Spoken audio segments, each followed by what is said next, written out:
ষষ্ঠী রান্না শুরু করে দিয়েছে এখনো। এই যে দিদা হাই করো, হাই হাই।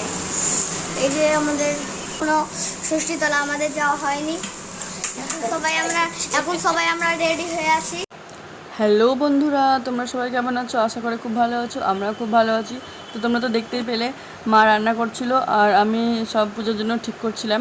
তো আমরা এখন ষষ্ঠীতলা চলে এসেছি, ষষ্ঠীকে জল দেওয়া হয়ে গেছে। আর এখন দেখো মা আমাদের হাওয়া করছে, আমাকে আর ওর বাবাকে। তো দেখো আমাদের হাওয়া করা হয়ে গেছে আর এখন আমি আমার ছেলেকে হাওয়া করছি। তো দেখো, আর আজকে খুব গরম ছিল বন্ধুরা। তো বন্ধুরা আজকে জামাই ষষ্ঠী বলে আমরা এখন সবাই খেতে বসে গেছি, খাওয়া দাওয়া চলছে। তারপরে রেডি যখন চলছে না, শুধু একজন এসেছে। হাই হাই হাই বন্ধুরা। এবার আর মায়ের কাছে জামাই ষষ্ঠী করতে যাওয়া হয়নি, তাই শাশুড়ি মায়ের কাছে বোমা ষষ্ঠী করলাম। আর দেখো ছেলেকে আমি সুতো বেঁধে দিলাম। তো দেখো সুতো বাঁধার পরে কেমন লাগছে। তো আজকের মধ্যে এখানে বন্ধুরা আবার আসছি পরে একটা ভিডিও নিয়ে।